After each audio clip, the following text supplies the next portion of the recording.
Hi, Guy.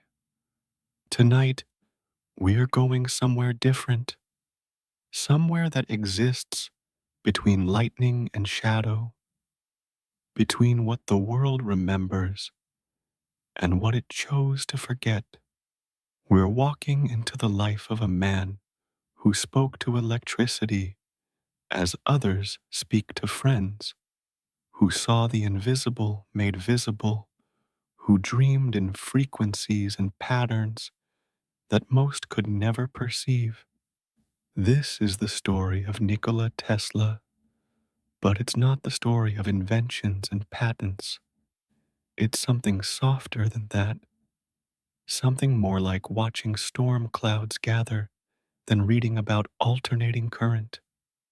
A journey through visions and pigeons, through towers that whispered and numbers that held secrets, through the beautiful tragedy of genius that arrived too early, offered too much, asked for too little in return.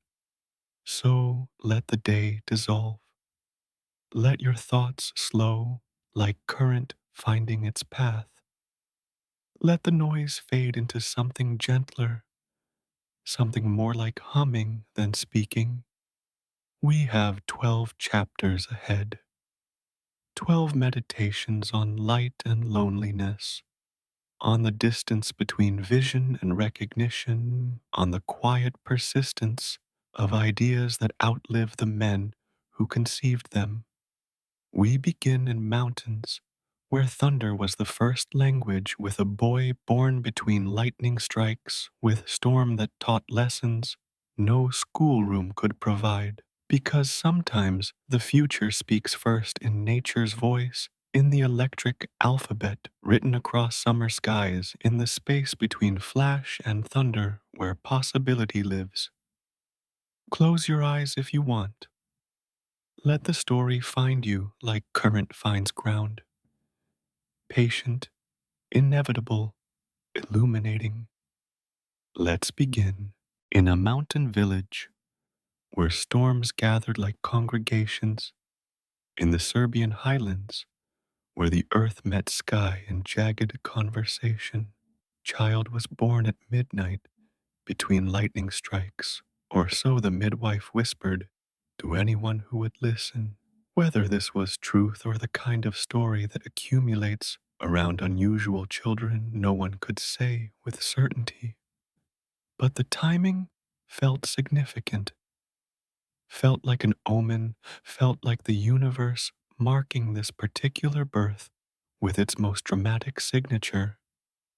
This was 1856 in Smiljan, a place so small it barely appeared on maps, so remote that news from the wider world arrived weeks late, if it arrived at all.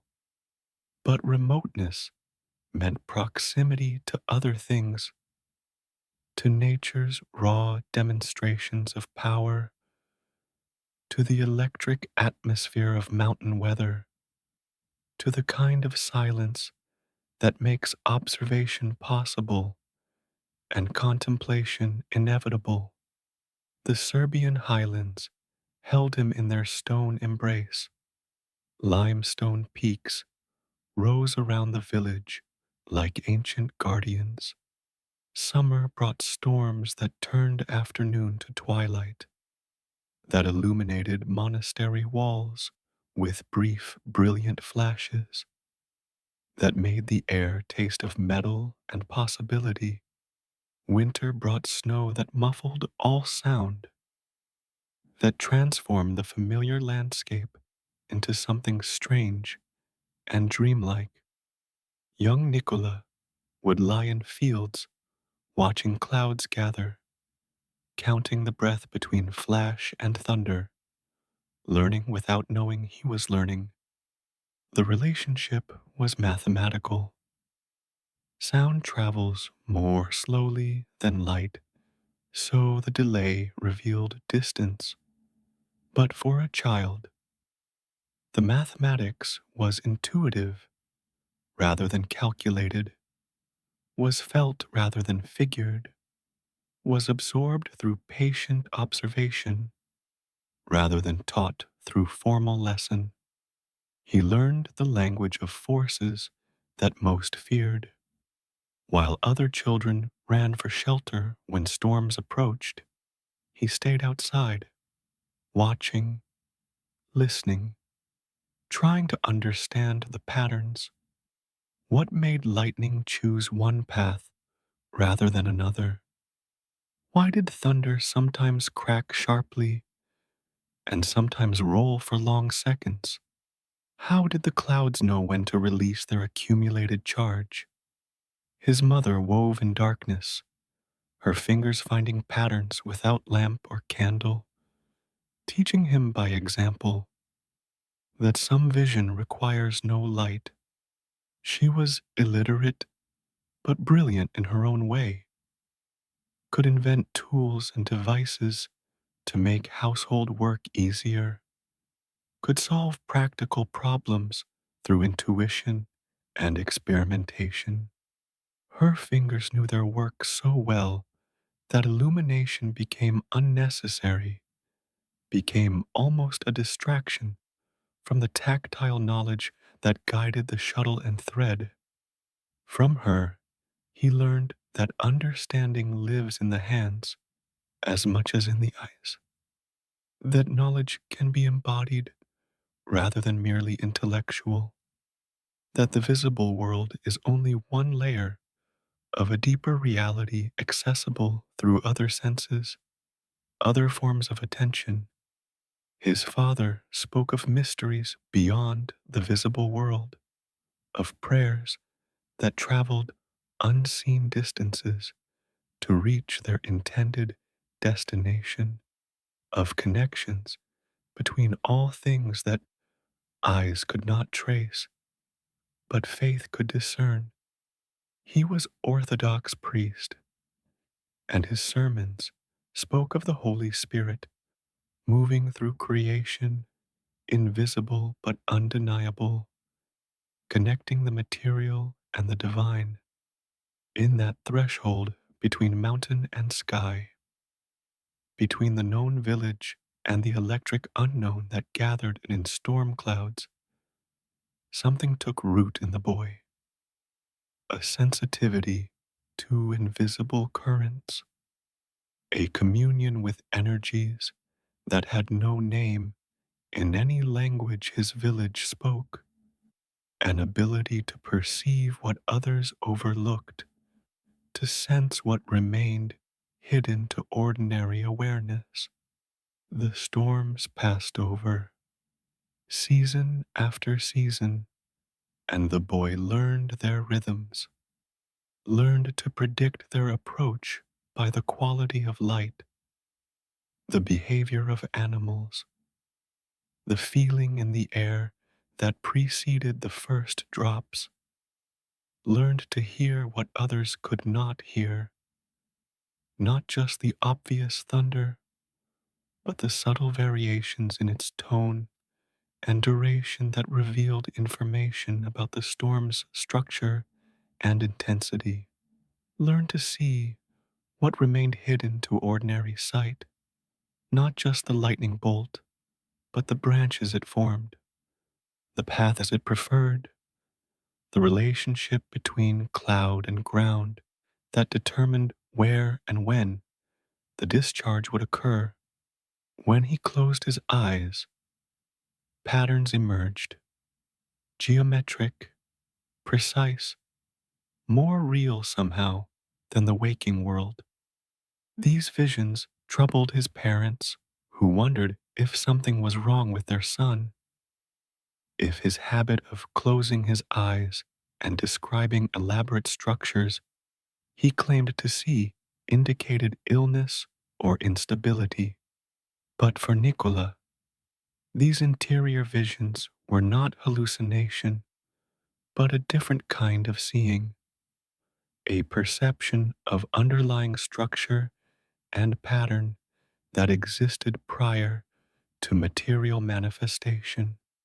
He was seeing, though he didn't yet have language for it, the mathematical and geometric principles that governed physical reality, the patterns that would later appear in his inventions and discoveries. The mountain remembered, even after he departed for education in more distant places, even after he left the highlands for cities where storms were inconvenience rather than spectacle.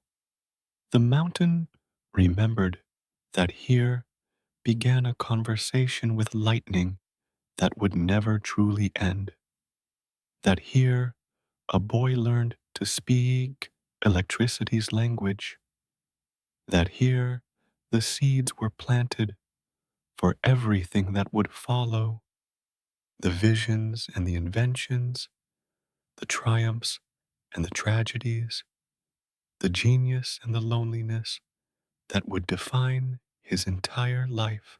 In Budapest, in rooms where illness had nearly claimed him, where fever had pushed him to the edge of death, and then, mysteriously, retreated, leaving him weakened but somehow changed. In these rooms of recovery, visions arrived like uninvited guests who would never leave. This was 1882. He was 26 years old, employed by a telegraph company, doing work that was competent but unremarkable, giving no particular indication that anything extraordinary was developing inside his mind. Then came the illness, some kind of nervous collapse or physical breakdown, poorly understood by the doctors who attended him, resistant to their treatments, severe enough that recovery seemed uncertain. But he did recover, and something had changed. The visions that had troubled his childhood returned with new intensity and purpose. They came unbidden, machines appearing complete in his mind's eye, rotating in 3 dimensions, showing him their every gear and wire, without sketch or model, without any external reference or blueprint. This was not imagination in the ordinary sense, not the kind of mental picture that most people form when they think about an object. This was something stranger, more vivid, more insistent. The ability to build in thought, to test in mental space, to perfect before a single piece of metal was ever cut or shaped. He walked through parks at sunset, and suddenly the solution appeared, not gradually, not through careful reasoning or systematic experimentation, but all at once, complete, undeniable. The rotating magnetic field, the principle that would make alternating current practical, that would solve the problems that had prevented electric motors from being efficient and reliable. It appeared before him more clearly than the trees or paths or other people walking. He could see it rotating, could understand immediately how it worked, could perceive the elegance of the solution to problems that had puzzled other inventors for years.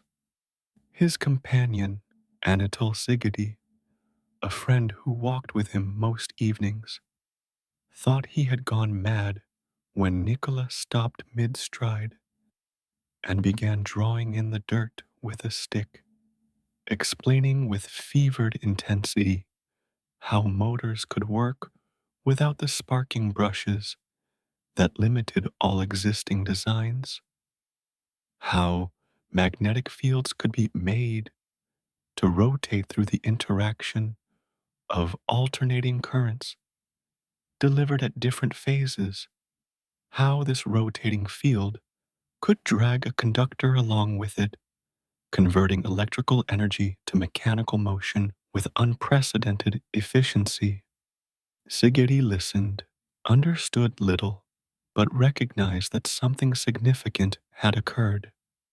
His friend had changed in that moment, had passed through some threshold between not knowing and knowing, between seeking and finding, between question and answer.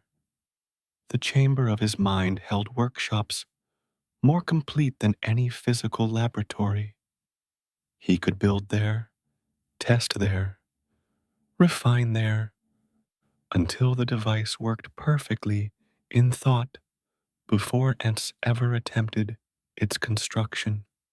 This became his method, not to sketch first and then build, but to conceive completely, to test in imagination, to refine until the mental version was flawless, and only then to commit the design to paper and metal. It saved time and resources, certainly, but it was also isolating. The inventions existed first in a space no one else could access, in a realm of pure thought that he inhabited alone, trying to explain what he saw to others who couldn't see it, trying to translate the three-dimensional rotating visions into two-dimensional drawings and linear verbal descriptions. This was always imperfect, always left something essential untranslated, but this gift carried weight. The visions came without warning, overlaying reality, making it difficult to distinguish what others could see from what lived only in his interior illumination. He would be in conversation, and suddenly a machine would appear, rotating before him, demanding attention, insisting on being examined and understood, even as he tried to maintain the social interaction that courtesy required. Light danced in patterns he alone perceived, and in those patterns lived the future of electricity, waiting to be born from thought into wire, from vision into the motors and generators that would transform industrial civilization, from the private chamber of his mind into the public world that would benefit from his seeing, even as it struggled to understand the man who saw. They called it his coil, though it was more like a cathedral to forces that had no congregation. A tower of wire wound in precise spirals, layer upon layer, tuned to frequencies that made the air itself luminous, that transformed electricity from Edison's tamed current flowing through wires into something wild and beautiful and strange. This was the Tesla coil, developed in the Indies, and it became his signature demonstration, his proof that alternating current could accomplish miracles that direct current could never achieve. When energized, it did not merely conduct electricity, it performed it, transforming power into violet streamers that reached toward anything grounded, that made the darkness visible, that demonstrated physics as spectacle. In his laboratory on South Fifth Avenue in New York, he stood within the discharge, untouched, while lightning played across his body and illuminated bulbs he held in his bare hands. This seemed impossible, seemed to violate everything people understood about electricity's dangers. But it worked through a principle he understood intuitively. At high enough frequencies, electrical current travels along surfaces, rather than penetrating into conductors, flows across skin rather than through flesh, creating sensation and illumination without the internal damage that lower frequency currents cause. Visitors watched in wonder or terror as he commanded these forces. Newspaper reporters came to write about the wizard of electricity, the man, the man who made lightning dance, the inventor whose demonstrations bordered on supernatural. They described him standing calmly amid the electrical storm he had created, his face illuminated by the violet glow, his expression serene, as if this were the most natural thing in the world. And for him, perhaps it was. This was electricity as he understood it, not Edison's steady flow of electrons through copper wire, not the safe and predictable direct current that required insulation and switches and careful engineering to prevent shocks. This was electricity as pure energy, as wave and field and force, as something that could leap through air and illuminate without connection and resonate at frequencies that made ordinary materials behave in extraordinary ways.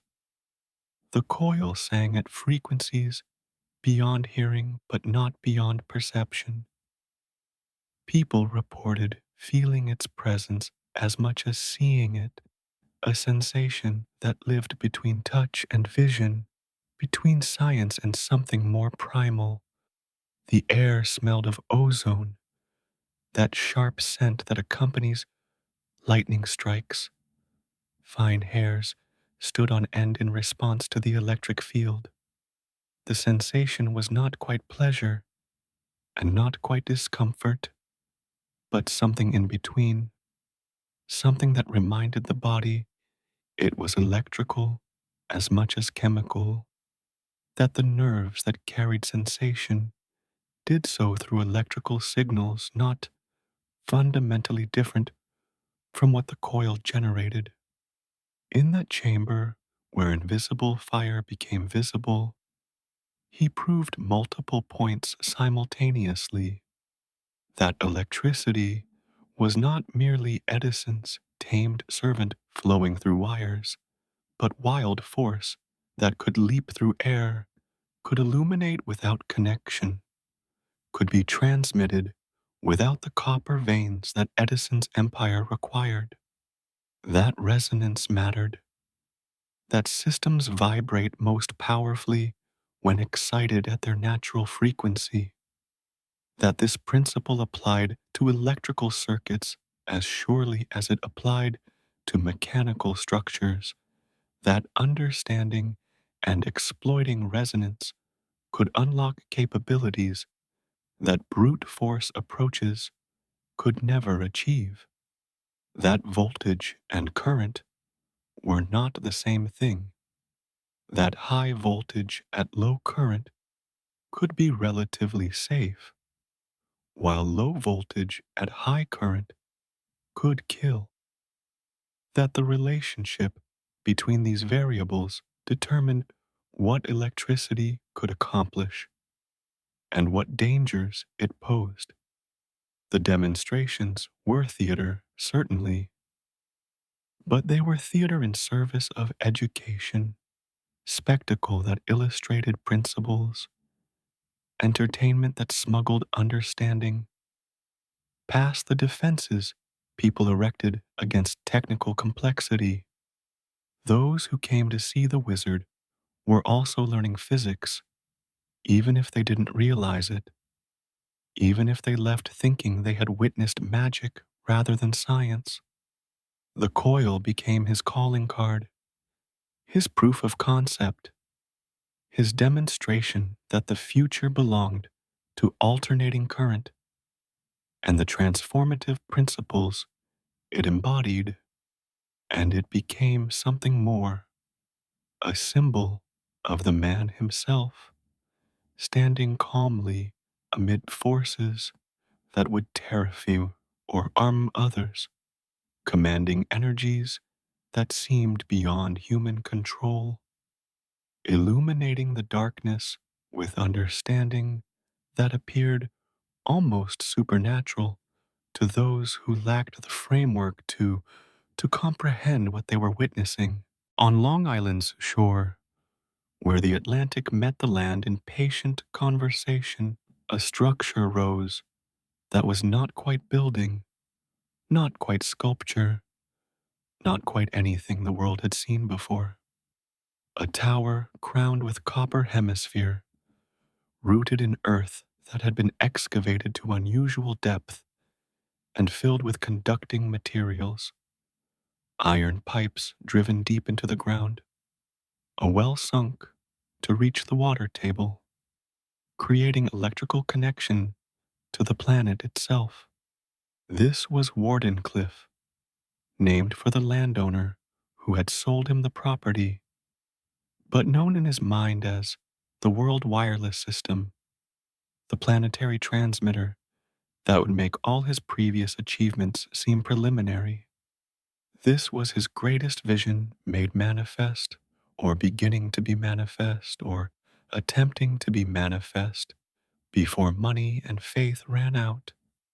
The tower was designed to make the planet itself resonate, not metaphorically, but literally, to excite the Earth's natural electrical frequencies, to set the entire globe humming like a struck bell, to create standing waves of electrical energy that receivers anywhere could tap into, drawing power simply as a radio receives broadcast signals. This was wireless transmission of power itself, not just signals, but actual energy broadcast through Earth and atmosphere to receivers that could be as simple as a grounding rod and a coil located anywhere on the planet's surface, drawing from the field Tesla would establish and maintain through the transmissions from Wardenclyffe. He imagined a world where electricity flowed as freely as sunlight, where no wires were needed to carry power from generation point to consumption point, where the infrastructure of poles and cables that Edison's system required, and that he himself had helped develop with his alternating current motors and transformers, where all of this became obsolete, replaced by wireless transmission that made energy as available as the electromagnetic fields that already permeated space. The tower stood incomplete, its crown reaching toward clouds it would never touch. Construction had begun in 1901 with great optimism and adequate funding from J.P. Morgan, who had invested $150,000 in the project. But Morgan's support evaporated when he asked the question that destroyed the dream. Where will you meter it? How indeed would one charge for electricity that anyone could receive with simple apparatus that required no connection to a controlled grid, that flowed as freely as broadcast radio, but carried actual power rather than just information? Morgan had not invested in philanthropy, but in profitable infrastructure, and wireless power threatened to be too democratic, too uncontrollable, too resistant to the monopolistic management that made electrical utilities lucrative. The money ran out. Construction stopped with the tower structurally complete, but internally unfinished, with the equipment that would have made it functional never installed, with the vision truncated at the threshold of demonstration, because investors wanted profit more than vision, because the question, how will you meter it, had no answer that satisfied men who needed to control and charge for every kilowatt, because the world was not ready for energy as abundant and free as the lightning that had first spoken to him in his mountain childhood. In the shadow of that unfinished tower, a dream died, or at least went dormant, went underground like seeds waiting for future soil, like ideas that are ahead of their time and must wait for the time to catch up. He would pace beneath its steel frame, touching its base, feeling through his fingers the potential that would never be realized, the transformation that would never occur, the gift he wanted to give humanity that humanity was not ready to receive. The tower whispered still of what might have been, of a world powered wirelessly, where ships at sea could draw energy from the global field, where remote locations could access electricity without infrastructure, where the limitations that kept power concentrated in cities and industrial centers would dissolve, making energy available to anyone, anywhere, of abundance rather than scarcity, of commons rather than monopoly, of a different path than the one civilization ultimately chose, the path of metered power and controlled distribution, of electricity as commodity rather than birthright, of energy infrastructure that enabled control rather than liberation.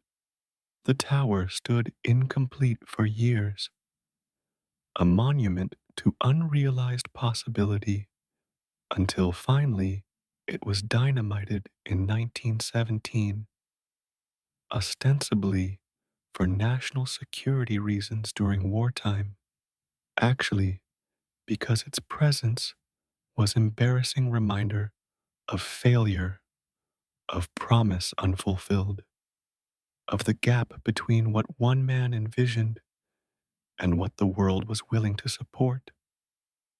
But before it fell, it whispered to the earth it was meant to make resonate, whispered to the future that might someday rediscover the principles he had outlined, whispered to the few who understood that here had stood the threshold of transformation, the gateway to a different electrical age, the proof of concept that was never allowed to prove itself because the implications were too radical, too disruptive, too threatening to the profitable order that was solidifying around Edison's vision of centralized generation and metered distribution.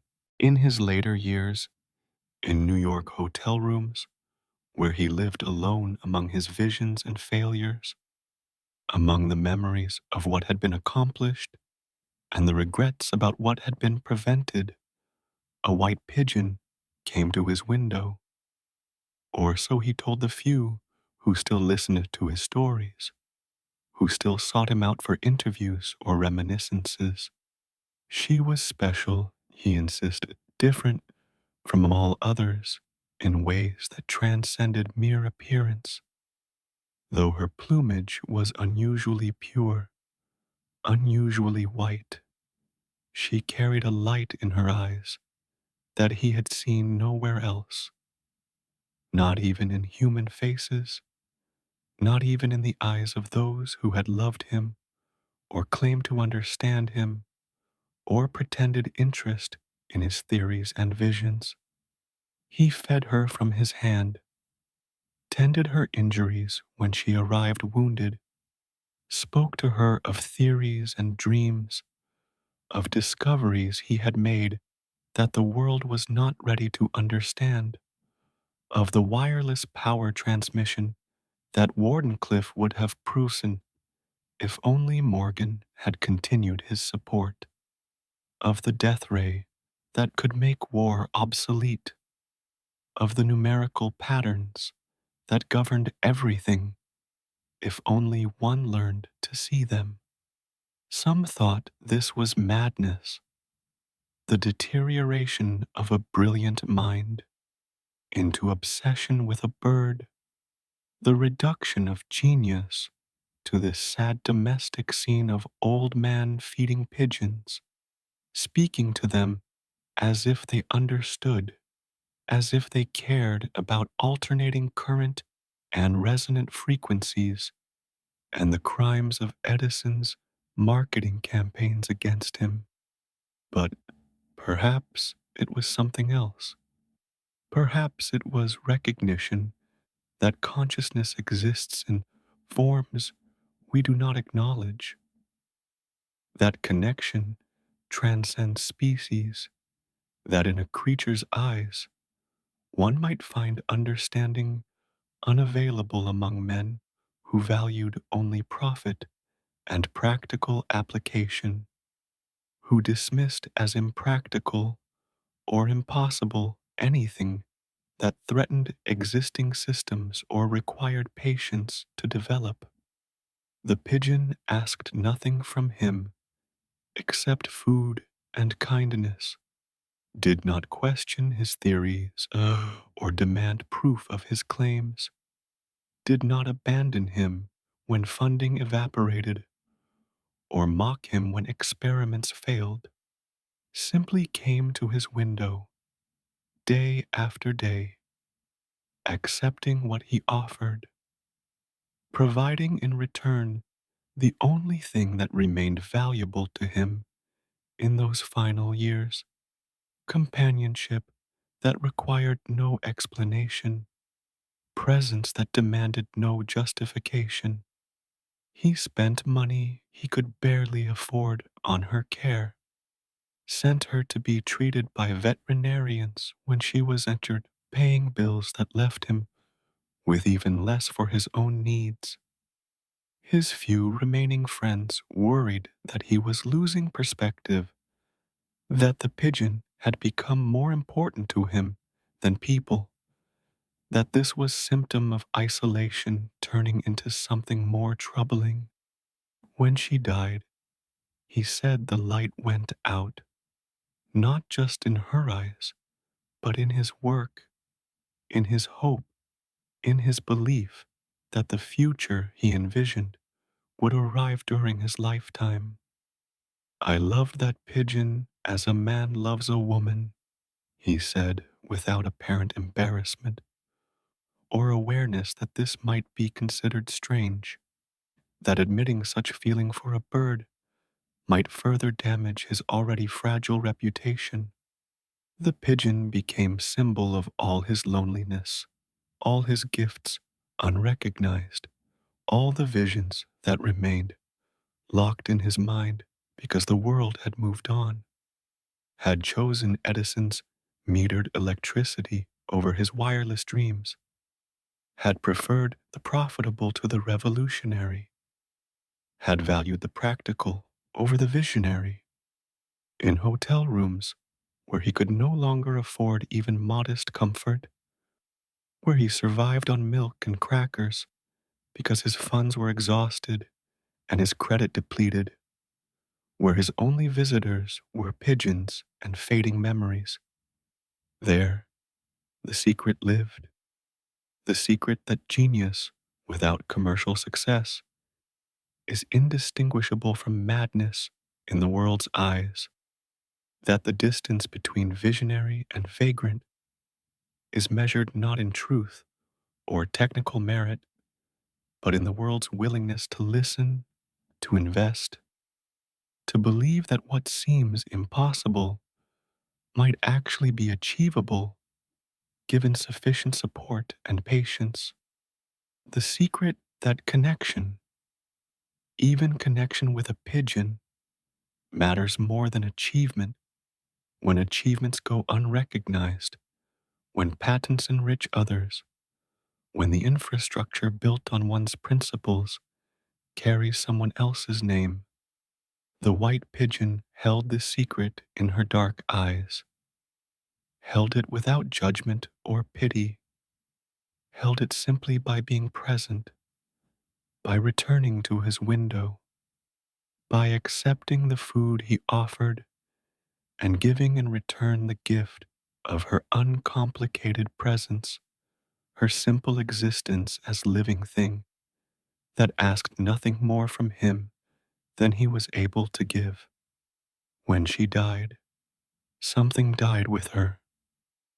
Perhaps the last connection to the world beyond his own mind.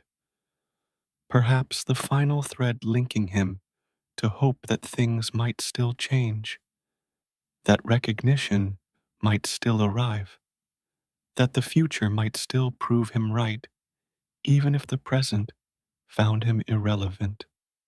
The light went out, and in the darkness that followed, only memories remained of the towers and coils, of the visions and patents, of the brief moment when it seemed the world might embrace wireless power and resonant frequencies and all the transformations he had offered, and a white pigeon who had understood, or seemed to understand, or at least had never questioned, had never doubted, had simply been present until presence was no longer possible. 3, 6, 9. These held the key to the universe, or so he believed with conviction that never wavered, that intensified rather than diminished as he aged, that became more rather than less central to his understanding of reality's fundamental structure. This was not casual preference or mild superstition. This was organizing principle, mathematical certainty, the recognition that certain numbers resonate with reality's architecture in ways that other numbers do not. That pattern governs all things, that understanding the numerical foundation of existence would reveal principles that could transform not just technology, but consciousness itself. He would walk around buildings 3 times before entering, would calculate the cubic volume of his meals before eating, counting the cubic centimeters, ensuring the total was divisible by 3, would stay only in hotel rooms whose number was divisible by 3, refusing accommodation in rooms numbered 5 or 7, or any value that did not align with his numerical framework, would use exactly 18 napkins at meals, 6 sets of 3, the pattern multiplied but never violated, would swim exactly 27 laps in the pool, 3 times 3 times 3, the sacred number cubed, the pattern taken to its logical extension. This was not superstition, he insisted, but mathematics made mystical, the recognition that pattern governs all things, that certain numbers resonate with reality's structure in ways others do not, that 3 somehow was fundamental to the magnetic field that had made his fortune, that 6 appeared in energy relationships, that 9 was completion, wholeness, the number that contained all others when their digits were reduced. His colleagues thought this was eccentricity at best, pathology at worst, obsessive compulsive disorder they might diagnose today, or some form of magical thinking. The confusion of pattern seeking behavior with actual insight into reality's structure. But he insisted there was meaning in these patterns, that understanding the numerical architecture of existence would reveal principles that could transform technology, could unlock powers that current science did not imagine possible, that the numbers spoke to him as electricity did, in a language prior to words, in relationships that were felt rather than calculated, in harmonies that governed everything from atomic structure to cosmic motion.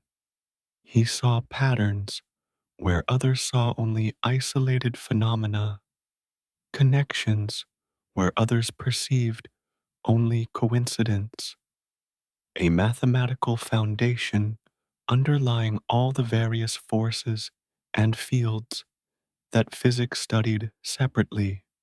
3 was the key to the magnetic field, the rotating field that had made alternating current motors possible, required 3 phases, 3 currents offset by specific angular relationships, creating the rotation that converted electrical to mechanical energy.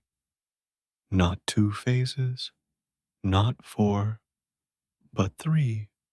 This was optimal. This was fundamental. This was the number that made rotation emerge from alternating currents. 6 was somehow fundamental to energy, though his notes on this principle were fragmentary, incomplete, more intuited than proven. But he saw 6 appearing again and again in relationships between voltage and current, between resistance and power, between the various parameters that defined electrical systems.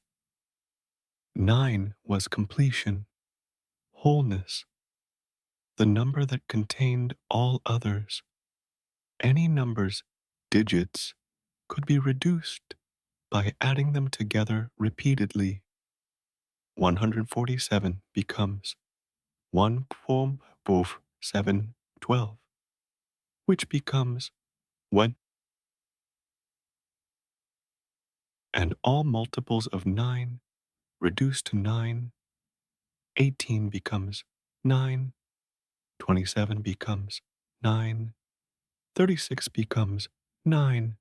9 was special, was different, was the number that encompassed all others while remaining irreducibly itself. In his notebooks, calculations wound around these sacred digits, returning again and again to their presence in the equations that described reality. Not just the equations of electrical engineering, but deeper patterns, the geometry of space, the structure of matter, the relationships that made the universe cohere rather than dissolving into chaos. Whether this was profound insight or elaborate delusion remains uncertain. Like so much about him, the truth lives in a space between genius and madness, where conventional categories fail. Perhaps the obsession with 3, 6, 9 was symptom of disorder rather than sign of understanding. Perhaps the compulsive behaviors were protective rituals rather than necessary observances of universal law. Or perhaps he had glimpsed something others missed, had perceived patterns that operate below the level where conventional mathematics works, had touched principles that science has not yet formalized because it lacks the framework to recognize them. The numbers governed everything in his cosmology, governed the structure of atoms and the rotation of galaxies, governed the relationship between matter and energy, governed the harmony that made the universe musical rather than merely mechanical. 3, 6, 9. The trinity that was not religious, but mathematical, not mystical, but foundational, not superstition, but the deepest truth he had discovered beneath all the electrical principles and wireless transmissions and resonant frequencies.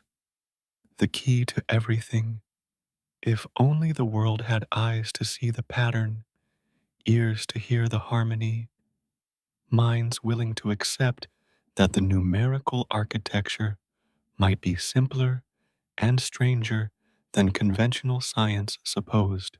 He claimed to have built a pocket device no larger than a clock that could reduce buildings to rubble through resonance by finding a structure's natural frequency and exciting it until the oscillations grew catastrophic, until small rhythmic pushes accumulated into forces that exceeded what steel and stone could withstand.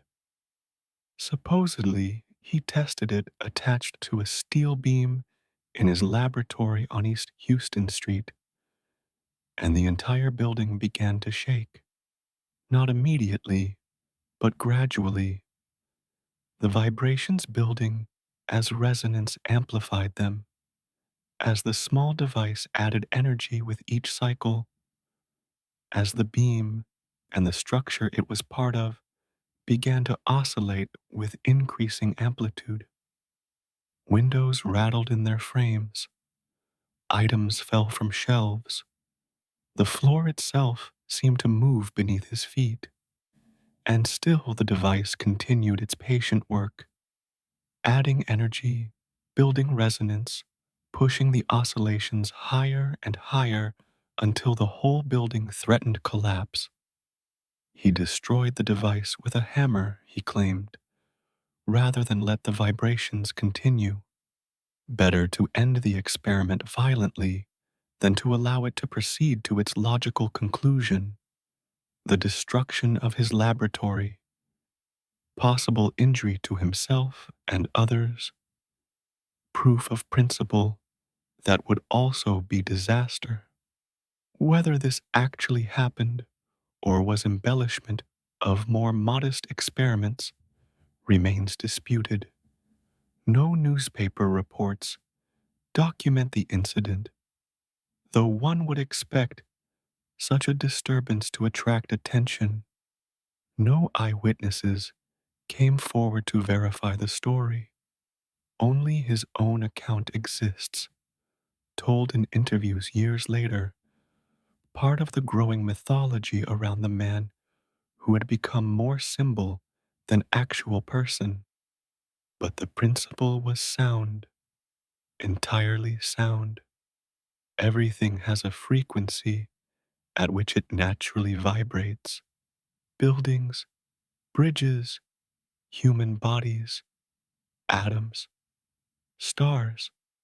And if you can match that frequency and sustain it, adding energy with each cycle, you can amplify the vibrations until structure fails. A bridge can be destroyed by soldiers marching in step across it. Their footfalls, if synchronized, add energy at the bridge's resonant frequency, building oscillations that can exceed the structure's capacity to absorb them. This is why soldiers break step when crossing bridges, disrupting the rhythm that might inadvertently create destructive resonance. A glass can be shattered by a soprano hitting precisely the right note at sufficient volume, the sound waves exciting the glass's natural frequency, the vibrations growing until molecular bonds fail and the glass explodes into fragments. Scale this principle up, apply it with intention and precision, and theoretically any structure becomes vulnerable to this invisible assault, not through brute force, but through understanding and patience, through the systematic application of small pushes at exactly the right moment, in exactly the right direction. The earthquake machine became legend, another of his claims that could not be verified, another vision that existed more in his descriptions than in demonstrable reality, but it haunted the edges of possibility. The idea that such power could fit in a pocket, that destruction on massive scale could be achieved through understanding of vibration rather than through explosive force, that the patient application of small, precisely timed impulses could topple what brute force could not budge. That resonance was power. was the secret to amplifying small inputs into large effects, was principle that applied to more than just electrical circuits and radio transmission. Like many of his inventions and claims, the earthquake machine existed in that liminal space between proven and imagined, between the demonstrably possible and the tantalizingly uncertain. He understood resonance better than almost anyone of his era, had built his fortune on the rotating magnetic field that emerged from understanding how alternating currents at different phases could interact and amplify. So perhaps the device existed, or could have existed, or existed in some form less dramatic than his descriptions, but real enough to demonstrate the principle. Or perhaps it was thought experiment, exaggeration, the kind of story that genius tells when achievement is past and relevance is fading, when the world needs to be reminded that the old man living on milk and crackers once commanded forces that could have reshaped civilization if circumstances had been different, if support had continued, if the vision had been allowed to manifest completely.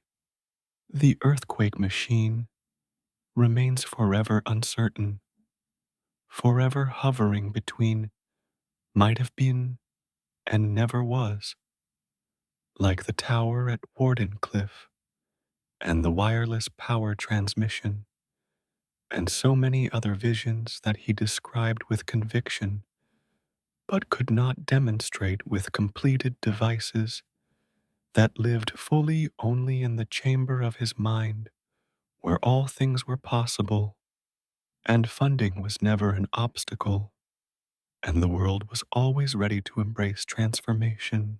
In his final decades, living on increasingly meager resources, existing in hotel rooms that grew progressively smaller and less expensive, surviving on the charity of friends and the patience of hotel managers who allowed him to stay despite unpaid bills. In these diminished circumstances, he announced to newspapers that he had designed a weapon, not merely a weapon, but the weapon that would end all weapons, that would make war itself obsolete through the certainty of mutual, assured defense. A particle beam that could destroy aircraft at hundreds of miles distance, that could protect nations without the need for armies or navies, that could create perfect defense and thus eliminate the strategic advantage that made aggression rational. He called it his peace ray, though journalists immediately renamed it the death ray, the term that better captured public imagination and suggested science fiction more than science fact. He offered detailed descriptions: a beam of charged particles accelerated to tremendous velocities, focused into narrow stream, capable of delivering destructive energy across vast distances. The particles would be mercury ions or tungsten pellets, he explained in interviews, accelerated to velocities approaching the speed of light through electrostatic repulsion. The beam would be tight enough to hit specific targets, individual aircraft, specific buildings, military installations hundreds of miles distant. The device would be defensive, he insists, protecting nations against aerial attack, making invasion impossible and thus rendering war impractical. He offered this invention to various governments: the United States, the United Kingdom, the Soviet Union, even Yugoslavia, his home nation, most ignored him outright, dismissed him as old man lost in fantasies of relevance, as genius whose time had passed, and who now could only speak of imaginary technologies rather than build actual devices. Some listened politely, then declined, thanked him for his patriotic offer, but explained that the military already had adequate weapon systems, that strategic doctrine did not require the kind of defensive capability he described, that the cost and uncertainty of developing unproven technology outweighed potential benefits. The weapon remained on paper in his mind, in the detailed technical descriptions he provided, but which no one was willing to fund for development. He claimed he could build it for $2 million and 2 years of work, but $2 million might as well have been 2 billion for someone living on milk and crackers, for someone whose credit was exhausted and whose reputation had declined from genius to eccentric to irrelevant. Whether it was genuine breakthrough or delusion of decline is unknowable. The plans, if they ever existed in complete form, were scattered or lost or classified after his death, when government agents seized his papers and examined them for potential military applications. Some reports suggest the device was theoretically sound, but practically impossible given materials and power sources available at the time. Others suggest it was fantasy, the kind of impossible technology that results from incomplete understanding or wishful thinking. But the death ray joined the list of his unfulfilled visions, his gifts that the world refused, his solutions to problems that humanity preferred to address through more conventional and profitable means. Joined Wardenclyffe and the earthquake machine and all the other technologies that lived fully in his descriptions, but only partially in demonstrated reality, in rooms where he could barely afford heat, where possessions had been sold or seized for unpaid bills, where his only wealth was the ideas that still flowed despite age and poverty and neglect. The death ray remained.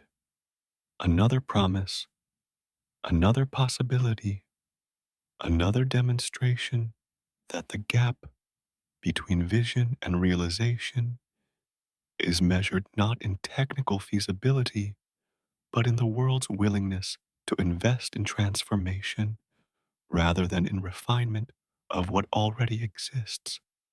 The room where death rays dreamed was small and cold and located in whatever hotel would still extend credit or accept his assurances that fortune would soon reverse.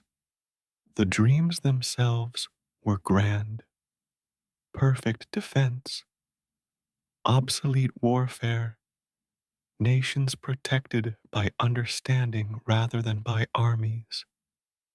But dreams and reality remained separated by the $2 million no one would provide, by the decades of work no one would support, by the world's preference for proven weapons over theoretical perfection.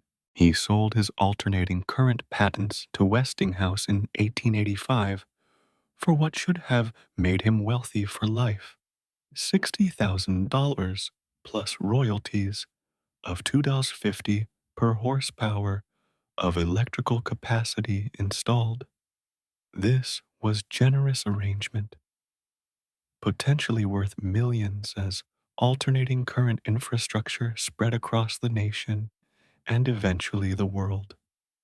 But the company faced financial crisis in the early 1890s.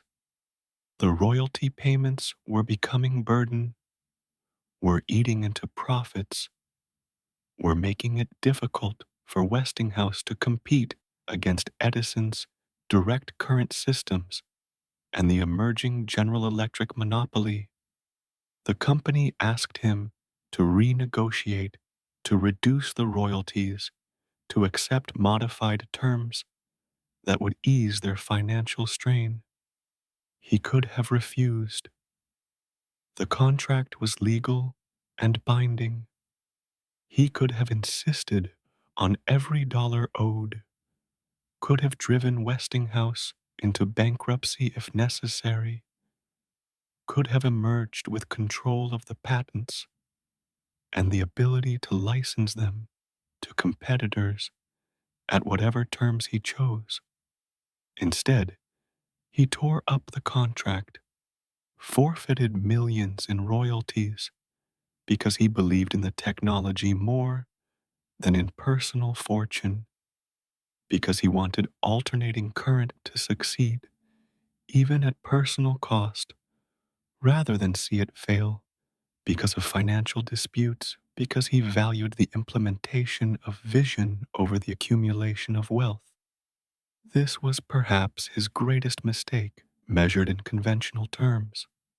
The choice that ensured he would spend his later years in poverty while his inventions powered the world, while others grew rich from the infrastructure built on his principles, while the electrical age arrived without bringing him the fortune that should have accompanied his foundational contributions.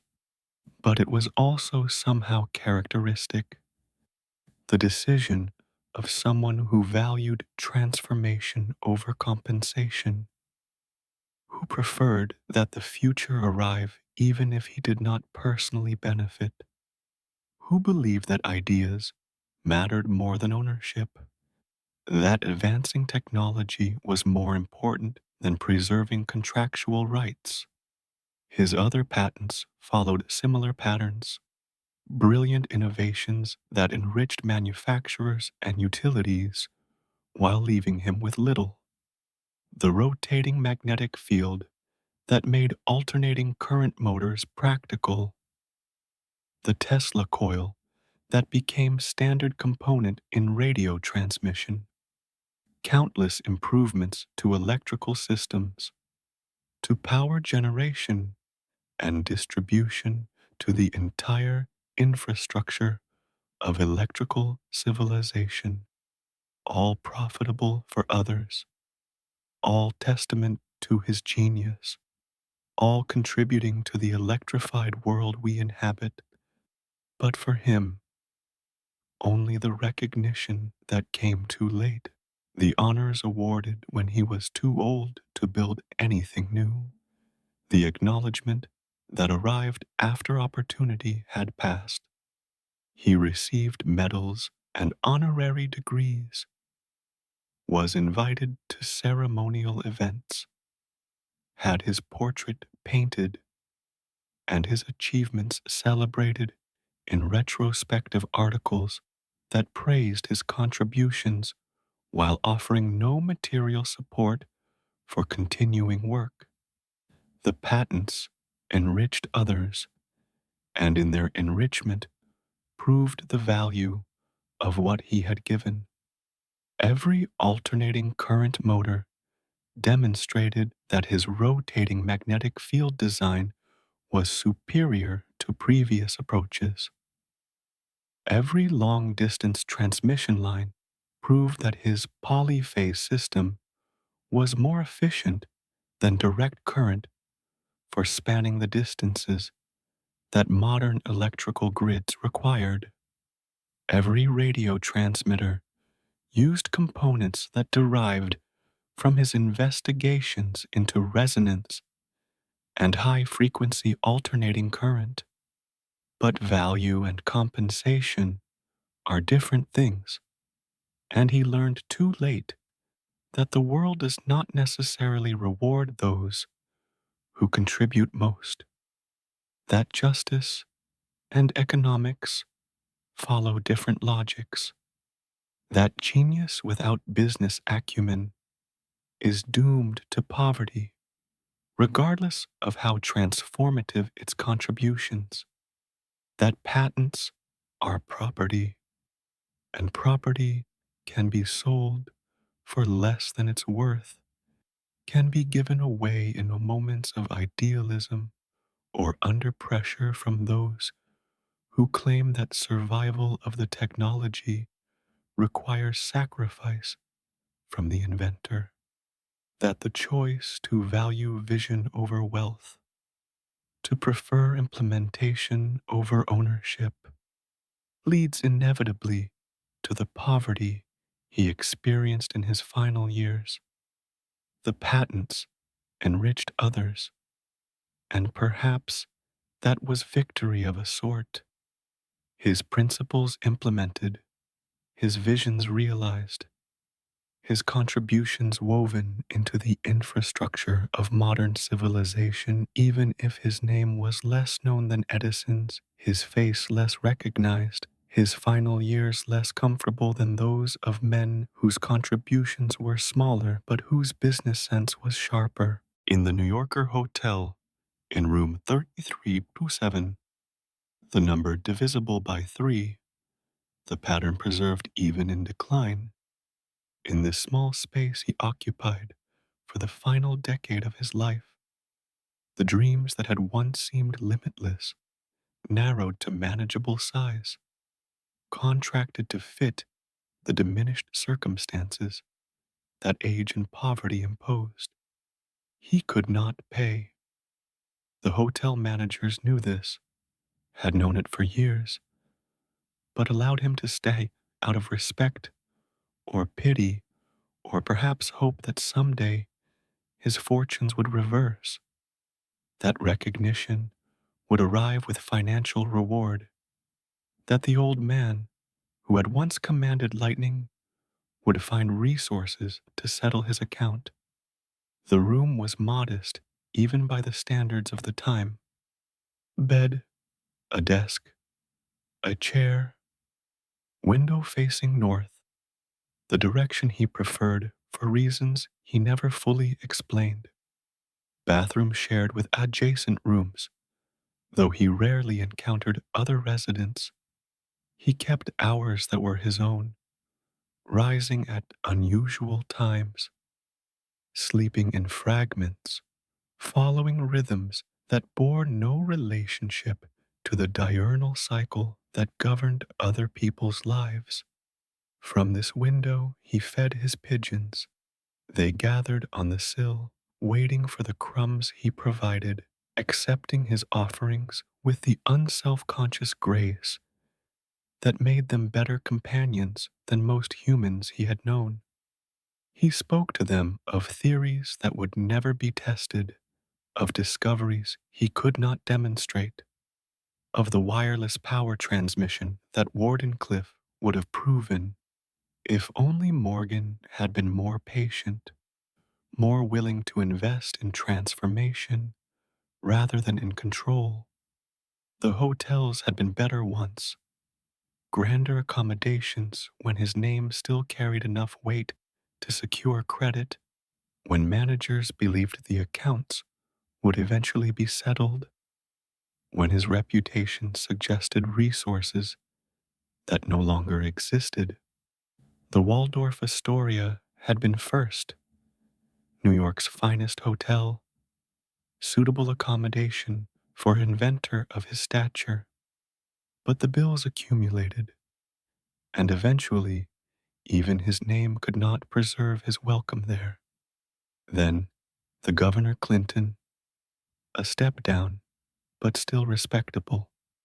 Then the St. Regis, where he maintained appearances, even as his financial situation deteriorated beyond recovery, each move marking another failure to monetize genius, another inability to translate vision into the currency that provided shelter. The New Yorker was the final station, not the cheapest hotel in the city, but affordable enough that his unpaid bills did not immediately threaten the establishment, that the managers could extend charity disguised as credit without significant financial risk.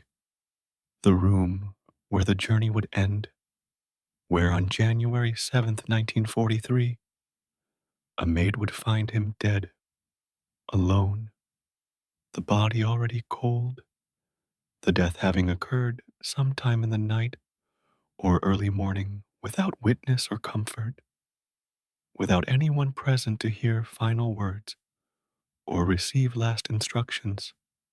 Government agents arrived quickly, seizing his papers before family or friends could claim them, examine them for potential weapons, for death rays and earthquake machines, and whatever other technologies might be hidden in the accumulated notes of a lifetime of investigation.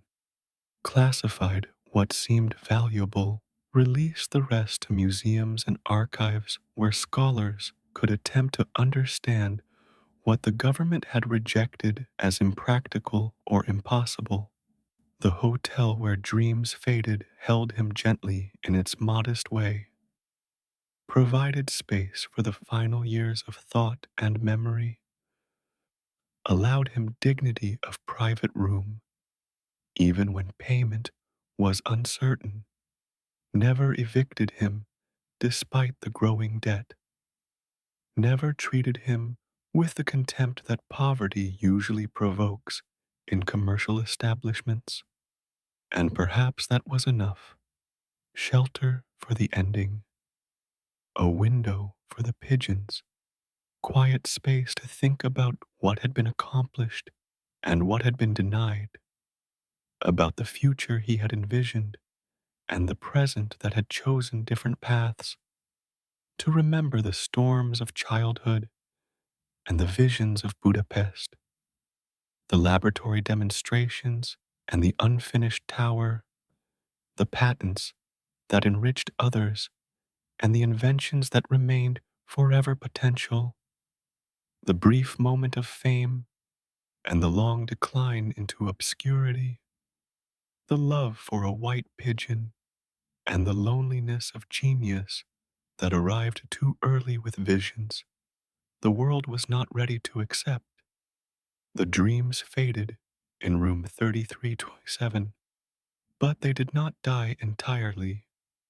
They persisted in the papers the government seized and eventually released in the alternating current infrastructure that carries power across continents, in every motor and transformer and radio transmitter that embodies principles he discovered, in the recognition that came too late for him, but arrives now for anyone willing to look beyond Edison's fame to the deeper contributions that Tesla made to electrical civilization. After death, after the government agents seized his papers and classified what they found valuable and released the rest to museums and archives, after the inventors and engineers examined his notes and found both genius and impossibility intertwined, then came the slow process of recognition, not immediate, not dramatic, but gradual, building over decades as his contributions became clearer, as the electrical infrastructure he had helped create became so fundamental that people began to ask who had made it possible, as historians and biographers separated achievement from mythology and began to understand what he had actually accomplished versus what he had claimed but never demonstrated. The SI unit of magnetic flux density was named for him, the Tesla, joining the ranks of volt and ampere and watt, the inventors whose names became the standard terminology of electrical measurement.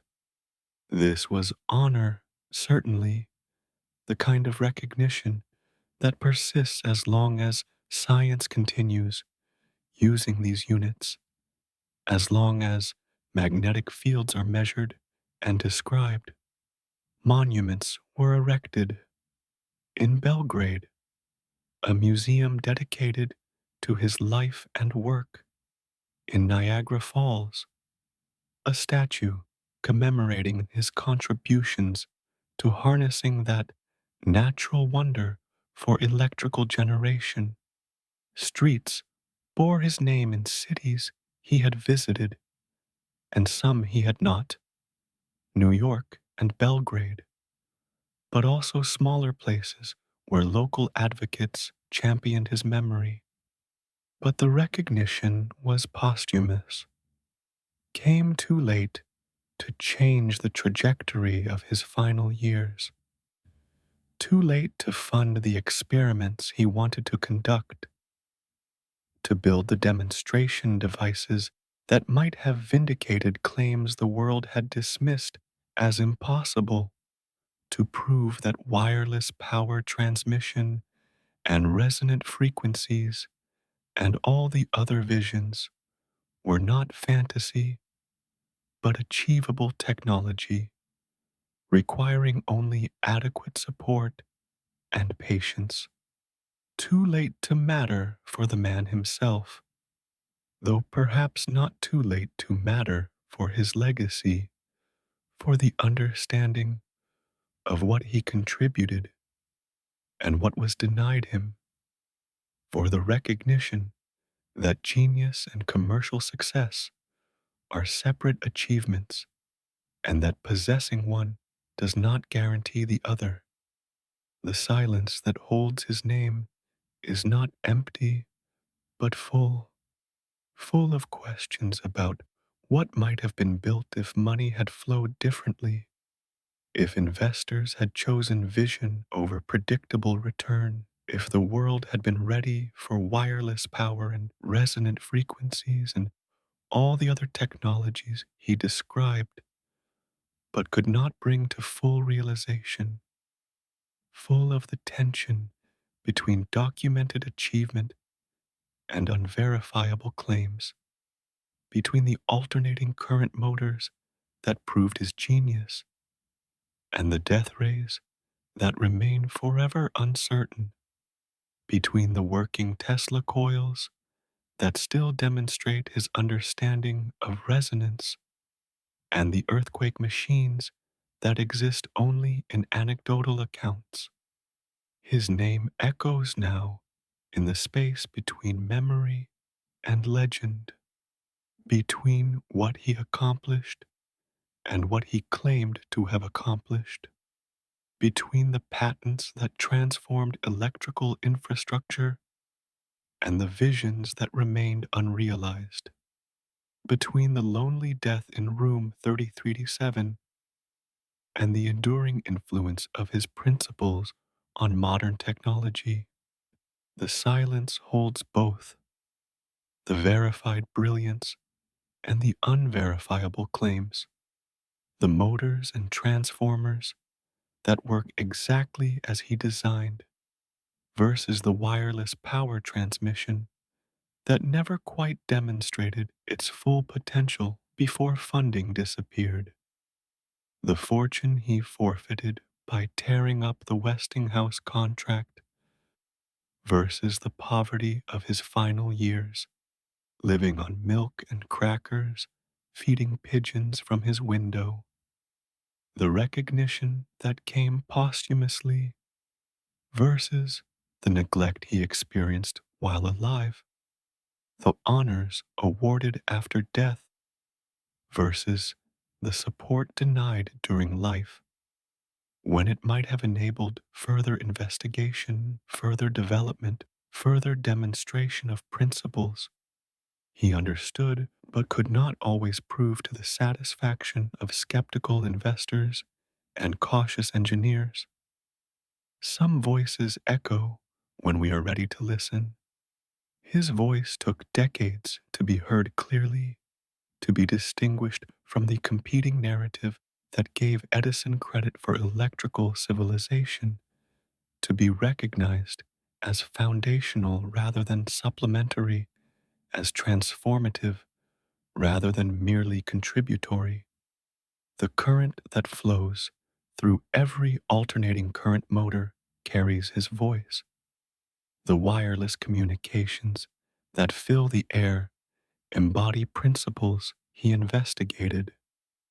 The resonant frequencies that enable radio and television and countless other technologies demonstrate concepts he explored in his laboratory demonstrations with the Tesla coil.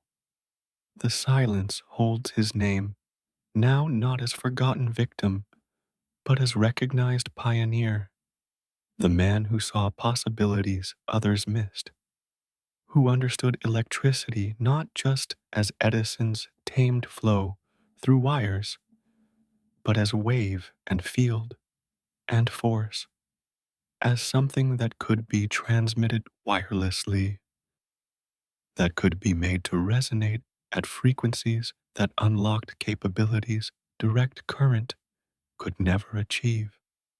The silence is not erasure, but gestation, the period between death and understanding, between the end of the life and the beginning of the legacy, between the lonely hotel room and the monuments and street names and SI units that preserve his memory for anyone willing to learn the history of electrical civilization.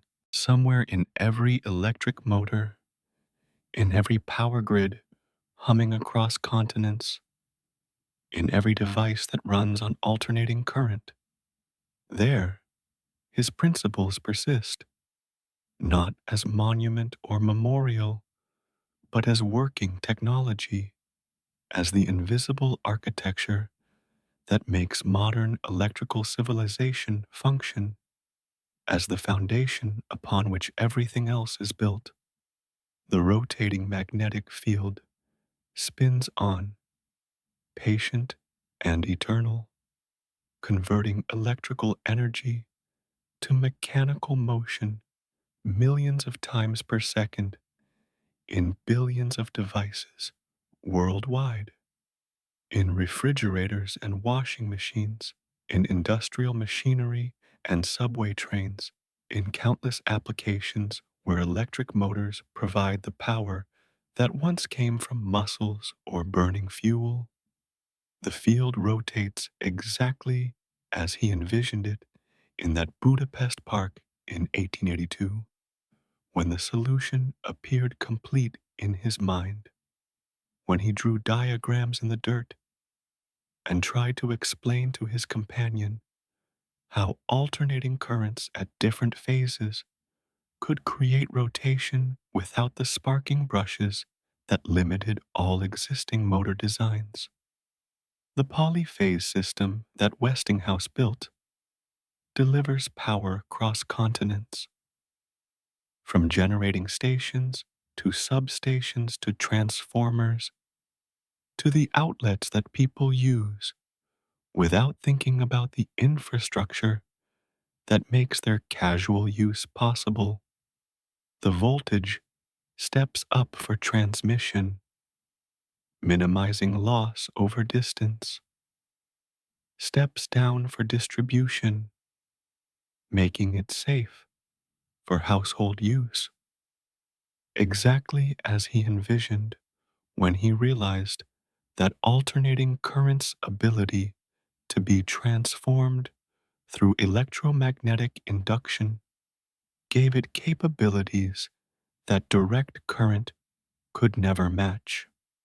The resonant frequencies that he explored govern wireless communication. Every radio transmitter, every television broadcast, every cell phone signal embodies principles he investigated with his coils and oscillators, with his systematic exploration of how electromagnetic waves behave at different frequencies, how they can carry information across distances without physical connection.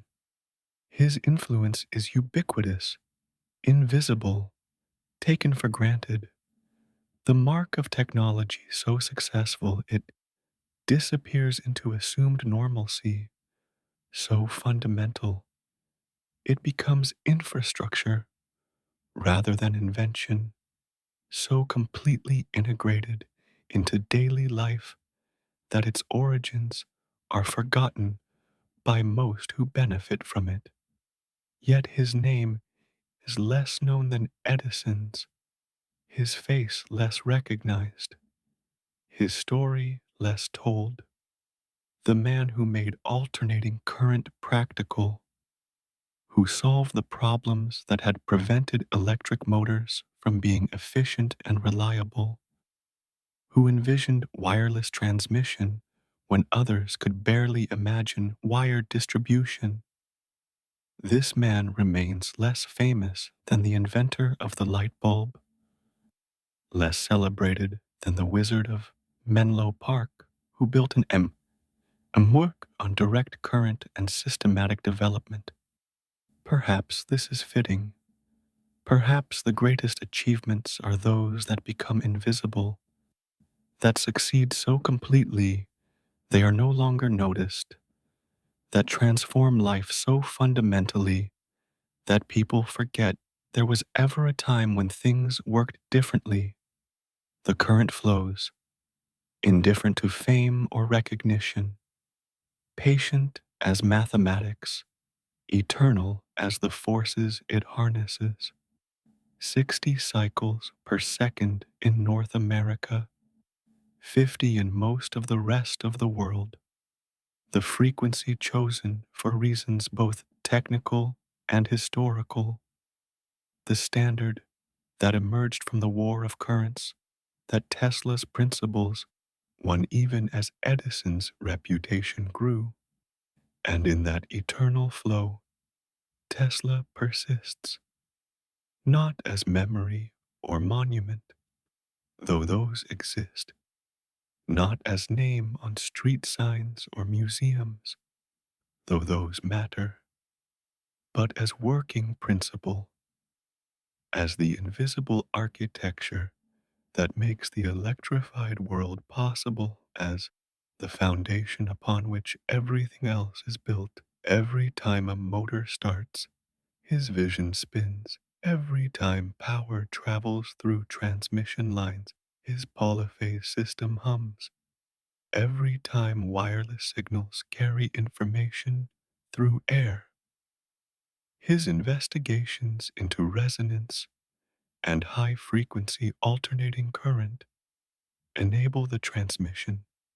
He lives in the current, in the rotating fields and stepping transformers and resonant frequencies, in the infrastructure that carries power to billions of devices, in the principles so fundamental they need no attribution, so essential they require no explanation, so successful they have disappeared into the assumed operation of electrical civilization.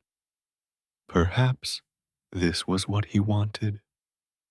Not fame or fortune, though both would have been welcome, but implementation, the vision realized, the principles proven, the transformation accomplished, even if his name was not attached, even if credit went to others, even if the final years were lived in poverty and obscurity. The current flows forever, and in that flowing, Tesla's conversation with lightning continues.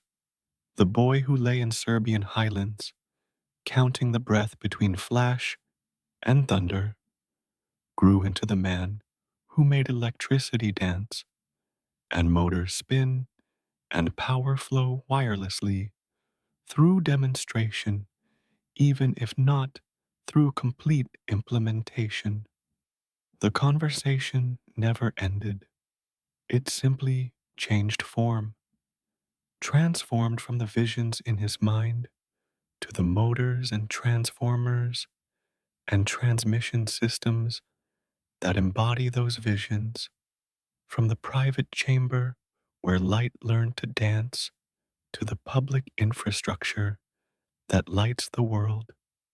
Where wonder flows, current follows, and the current flows still, patient and powerful, carrying forward the principles he discovered, the vision he pursued, the transformation he enabled, even at personal cost, even without adequate recognition, even as he lived his final years in modest hotel room, feeding pigeons and remembering the storms that had first spoken to him in the language that would become his life's work.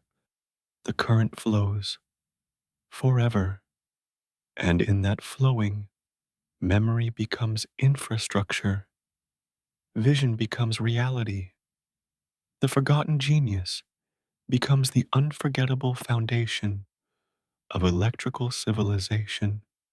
Rest now. Let the current carry you gently. The coils are silent. The towers sleep. The motors hum their patient song. Where lightning spoke to a boy, power flows eternal. And in that flow, wonder lives, soft, persistent, illuminating. The storms have passed. The visions remain. The current flows forever. Good night.